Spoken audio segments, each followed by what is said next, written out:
Welcome to the Software Process and Measurement Cast number 655. I'm Tom Cagley, your host. This week, we dive into what is often viewed as an arcane science by the development community: pricing. Pricing can make or break any product. Everyone in the value chain has to have a good understanding of how pricing decisions are made and how they can impact what should be built and when. Well, one of the critical parts of the conversation I had with Ajit Guhman focuses on whether there is an ideal pattern for product and development to work together. If not, what are the consequences? Our conversation just skims the surface of Ajit's new book, Price to Scale, which hit the bookstands in April. Ajit Guhman is currently head of product marketing at Narvar, an enterprise-grade customer engagement platform that helps retailers inspire loyalty beyond reason by enabling seamless post-purchase experiences. A SaaS product marketing veteran, he has helped companies such as Medallia, Helpshift, and Feedzai differentiate their products, grow revenue, and win. Ajit is an expert in software pricing, and his upcoming book, which is now on the shelves, Price to Scale, covers an end-to-end approach to packaging and pricing for high-growth technology companies. Are you ready to talk pricing? It's time for the interview. Ajit Guhman, welcome to the Software Process and Measurement Cast. Thanks for having me, Tom. I am looking forward to this, and this is, we were talking beforehand, this is one that is a little bit tangential in terms of topic, but I think it's really important for especially that segment of the market that's working for a company that's actually delivering product to market, and not just supporting stuff going on. Let's start all the way back at the beginning. The idea of marketing, both and product management and product from the outbound side, inbound side, all of that, and then development. How does that all work together? I'd say an ideal pattern, but maybe there's not such a thing. But what's at least a decent one? Right. Well, I've been in Silicon Valley now for about a little over a decade. And I've observed what is the theoretically right way of behavior and what actually happens. And the fact of the matter is that engineers and engineering hold all the cards in terms of what gets built and what they feel passionate about in organizations. While product management has some say and some guidance on what overall direction products need to go in.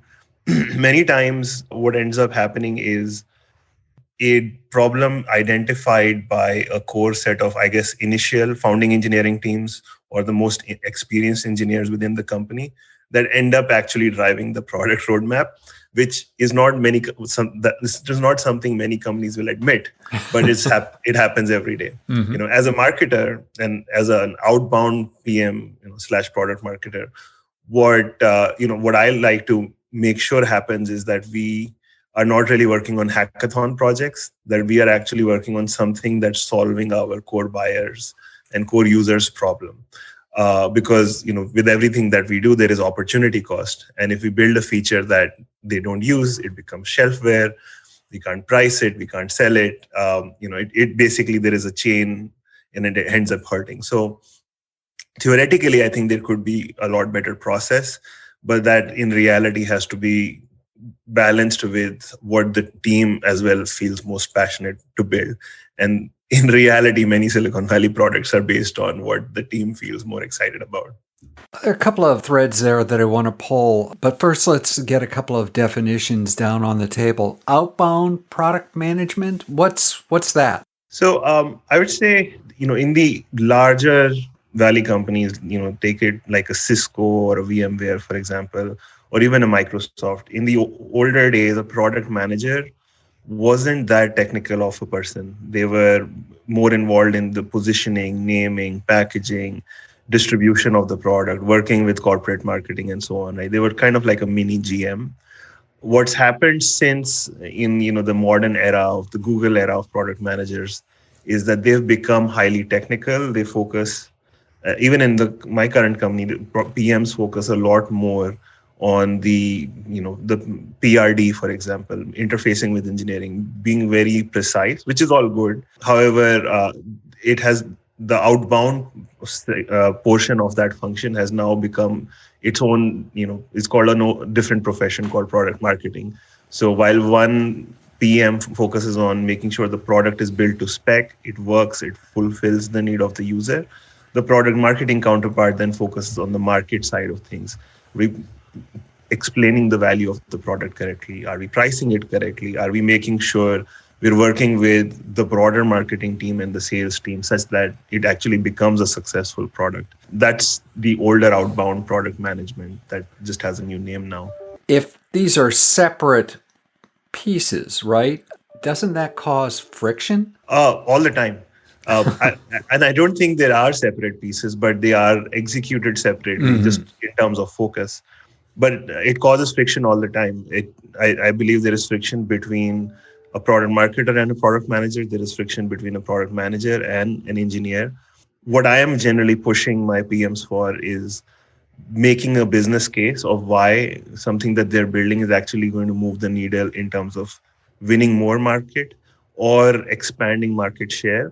And generally, PMs are coming from a perspective of I'm going to build X because it's going to make my users happy. So the friction then becomes, we sit down in a product review and I can plainly see as daylight that, okay, I don't think I can sell any of it because I don't think the buyer is going to pay for it. At the same time, the product manager has been taking a list from the professional services or the customer success team saying, these are all the features that will make my clients happy. And that's the point of friction that has to be reconciled in a software product company is how do we make sure we increase customer retention, make sure our existing customers are happy, and also make sure that we are expanding our growth in the whichever market we are. So that's a very common point of friction. And I also think some of it is healthy friction. It's not really bad friction per se. And on the product management and engineering side, they have very often a friction of, I cannot, engineering team, I cannot give you 100% accuracy in terms of my spec because things may change tomorrow and I don't have I know what I wanted to do roughly, right? And then there is like this last mile problem even between PM and engineering where they're unable to sometimes define the last mile or they are not getting clarity from the leadership team to actually understand what the final intent is. And engineering can't get working because they don't really know what the solution that has to be deployed in many cases. So there is this internal, it looks like limbo where there is nobody really making a hard decision, right? Everybody is sort of influencing everybody else. And the product manager at the end of the day gets stuck, feels stuck and is unable to move. But the ones that are most successful are able to cut through it and make a call. Part of going to market with any product, right, is making a decision on how to price it. How does that all translate to price?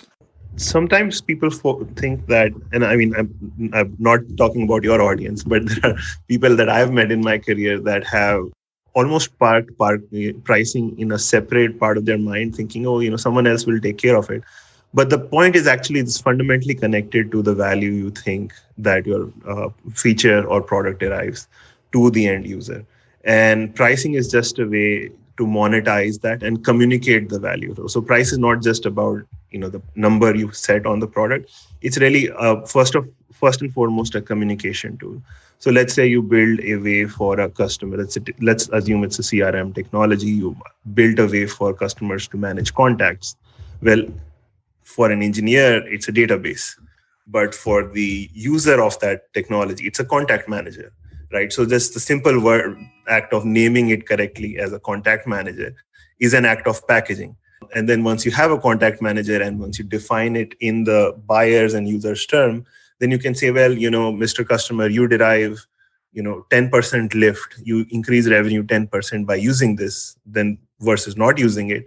Maybe we can charge you 1% of that lift, right? That's a fair way of pricing. This is a hypothetical example. Of course, you'll also. Of course.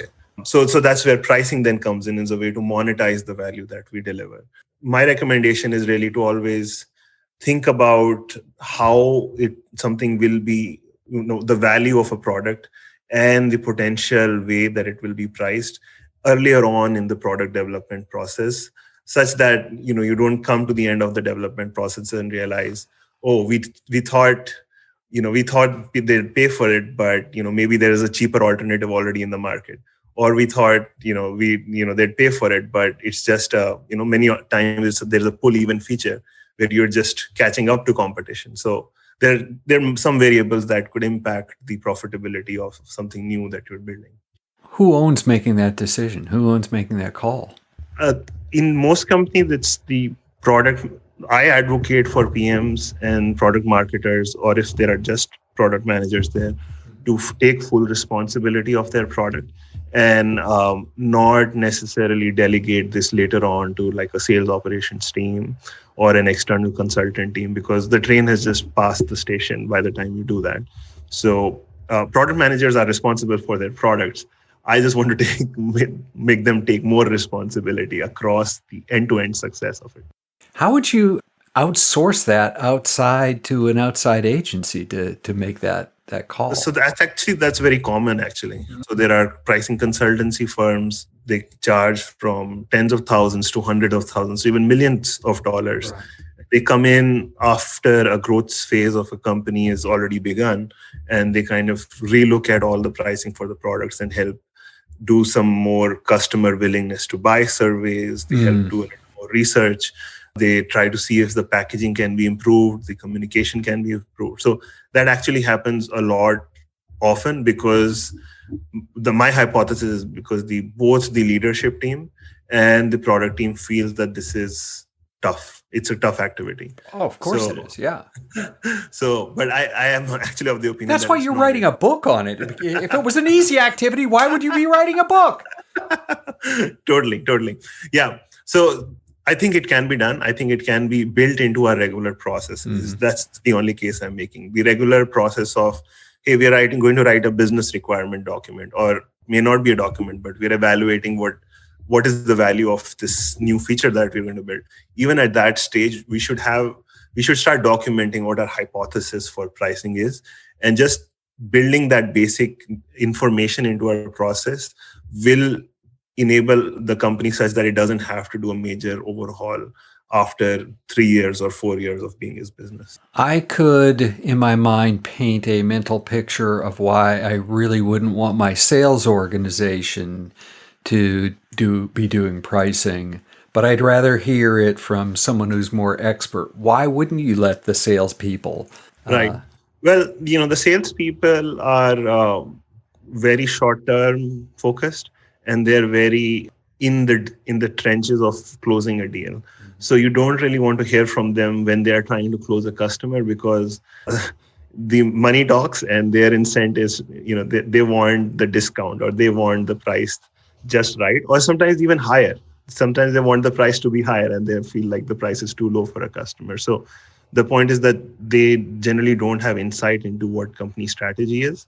So let's assume you want to become the number one iPhone app in the market, right? And so maybe you want to not charge for anything for your iPhone. Okay, iPhone is a wrong example because that's a consumer app. But let's assume you had a Shopify app, right? It's a B2B business. However, you want a lot of market share. As a business, you may not want to charge a lot for this because you want all of the world's merchants to be your customers. But as a salesperson, you are not really going to become rich by selling 1,000 average selling price software. You want your software to be $20,000 worth so that you can make some money. That's where the conflict of interest starts. So it's the business's responsibility to make sure that the salesperson's incentives are aligned with their strategy, first of all.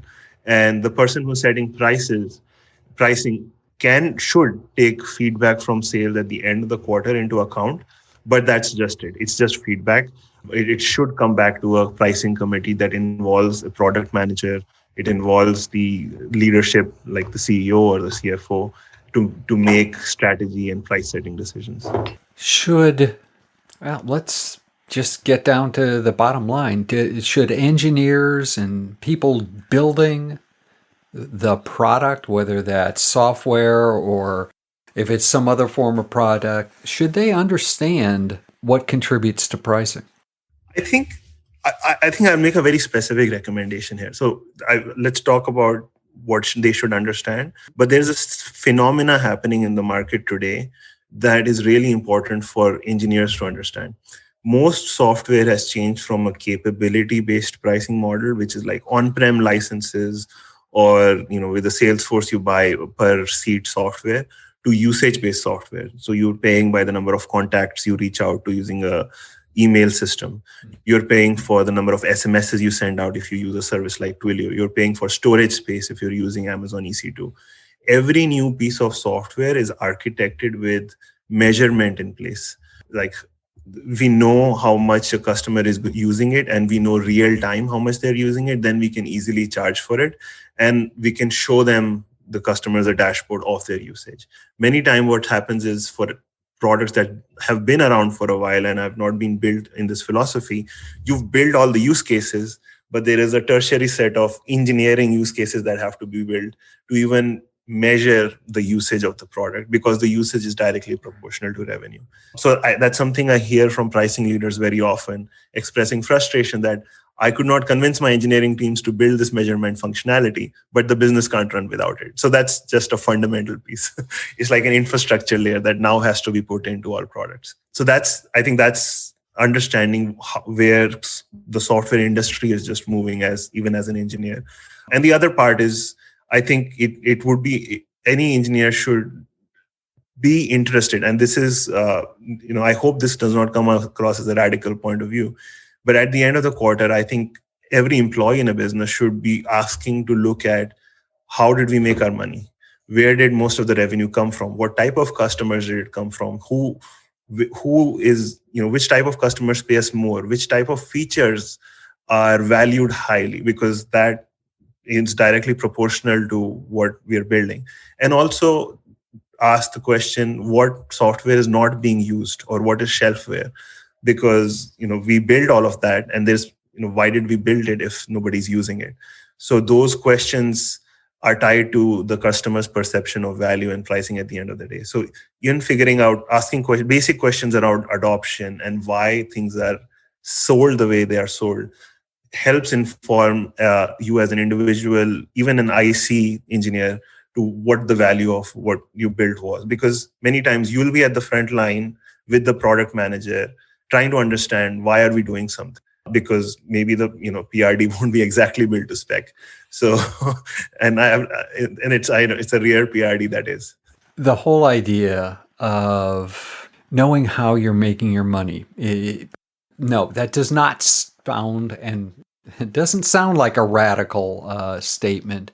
However, I have worked in the last 5 years for a number of firms that I would suggest have a very difficult time knowing that. And perhaps it's they're stuck in a transition between on-prem versus, software as a service kind of models. But if in the long run, organizations don't know where they're making their money from their software, the software that they're selling, is that a survivable scenario? I think it's the difference between a decent company and a great company. It's like, I am a fan of some contemporary people, in the stock picking industry or hedge fund industry, like Ray Dalio. And they kind of come back to one consensus around, if you don't know your accurate situation, you cannot make the right decisions for the future. So if you're in a company where you don't exactly know why you win or lose, you don't exactly have metrics around, you have metrics for your engineering process, but you may not have metrics for your sales management process and what is the efficiency at which you sell. So it's like a little bit of a black box, and you're not measuring your system. As a result, you can't improve it, right? It's just a basic management problem. So there are companies where the lesser granularity you have in terms of understanding the dynamics of your business and how it operates as a machine, the less confidence you have in your decision making, and probably the worst decisions you will make. So, Ajit, before we come on, you were discussing the fact that you are currently writing a book on pricing. Where is that in the process of writing the book? When do you think that's going to come to market? And yeah, thanks, Tom. Yes, so I'm almost done. I'm 55,000 words in. I'm polishing it up. It will come out in February. And if folks are interested to get a discount, I can also send them figure out a way to send them an advance copy. My website is ajitguhman.com/pricing-book. You can put in your email ID there, and I'll make sure to inform you as soon as. Super. I actually have a friend who's bringing a product to market relatively soon. I think perhaps he's going to end up pricing it one way, but I do believe he ought to read the book. Pricing is interesting. I've done a little work in the pricing world. I would argue and just to get a sense that the difference between cost and price is a strategic decision and a decision that changes over time. Does that make sense? It makes sense. I think for most software products, if you're at the application layer, you can be very divorced from the cost in terms of how you price a product. Mm-hmm. Financial services companies, healthcare companies can pay a lot more for the same piece of software as a retailer may be able to face because of price pressures and more alternatives available. At the same time, however, if you are closer to the infrastructure layer of any technology or the hardware layer, then cost becomes a major function. That's why, you will see companies having a lot of cost for Amazon server costs, storage costs, because they don't get diminishing costs, as the usage increase on their end to that extent that you get at the application level. Similarly, for like cost of sending SMS with a service like Twilio. So in those cases where the costs don't reduce dramatically, the pricing is a little bit more complex because there are substantial costs in delivering the service to your customers. Ajit, if you woke up tomorrow morning, someone handed you your morning beverage of choice, caffeinated, uncaffeinated, whatever works, right, and a magic wand, and said that you had two wishes that you could solve any two problems that affect pricing, what would those two be and why? Tom, my first wish is I think the whole industry, especially software as a service industry, is coming to grips with this, but hasn't been solved yet, is the impact of properly monetizing existing customer bases.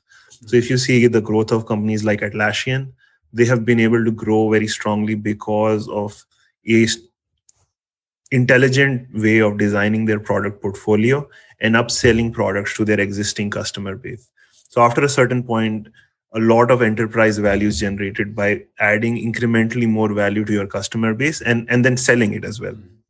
And which is not something most companies are geared to because they sell in like a new logo acquisition mode, right? All marketing and sales teams are built like that. I think that is a fundamental change that we have to come to grips with. And the second part is really, I actually feel like given the amount of sway and even an individual engineer has or a product manager has, and I'm even pushing it to an engineer, I feel like I would like to see them more often in business conversations about why we are building something and not just as a back of the factory, the customers have put an order in, just go cook the dish. Like I actually want them to see them be part more of the decision-making process and be more interested in it as well. I think that would it would certainly add so that they would know what they were building and why, and point them in the right direction. Ajit, this has been marvelous. How would people continue the conversation? Feel free to connect with me on LinkedIn. I'm also on a community that I'm a fan of. If you guys are interested in joining, it's called the Revenue Collective. And I moderate the pricing channel on the Revenue Collective and have speakers very often. So either way works for me. Super. Ajit Guhman, thank you for coming on the software process and measurement. As you know, at this point, I open up the platform for you to promote anything you like. We've been here doing this podcast for somewhere in the neighborhood of somewhere in the excess of 14 years. So selling your car on eBay, probably not the right use of this, but platform's yours for you to promote anything that you'd like at this point. Yeah, thank you, Tom. Well, I'm good. I'm happy to just here provide value, and you already plugged my book, so couldn't be happier. All right, super. Thank you again for spending time. This was really great and very educational. Thank you. Appreciate it.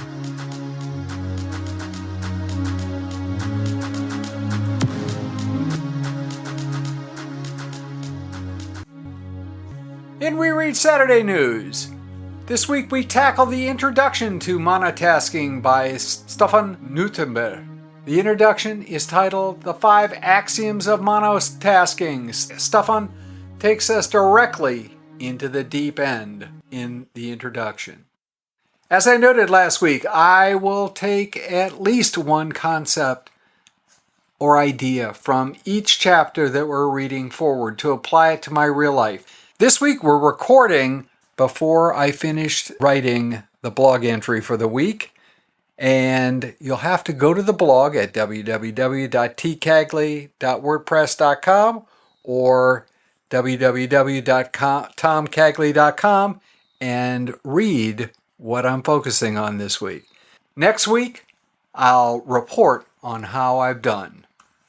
In upcoming events, remember, ISMA 18 virtual conference. I am hosting the event June 24th, 8 a.m. Eastern Daylight Time to 11:15 Eastern Daylight Time. ISMA 18 is a free event for IFPUG and non-IFPUG members. Check it out. Link in the show notes. Get a ticket. The Real Value of TMMI, a free webinar sponsored by TMMI America featuring Mark Summers. This webinar will explore the common usages of the TMMI test process improvement framework. It'll dive into how it can be leveraged, how you can use it to transform your career, and next steps in your journey. Link in the show notes to get a ticket. Again, free webinar, June 25th, 2 to 3 p.m. Eastern Daylight Time. In the Software Process and Measurement Cast number 656, we stay with an agile product theme with a conversation with Rahul Agrawal. We discuss building products to support the gig economy and entrepreneurship. Anyone thinking about a side hustle or starting a business will want to listen to Rahul's sage advice.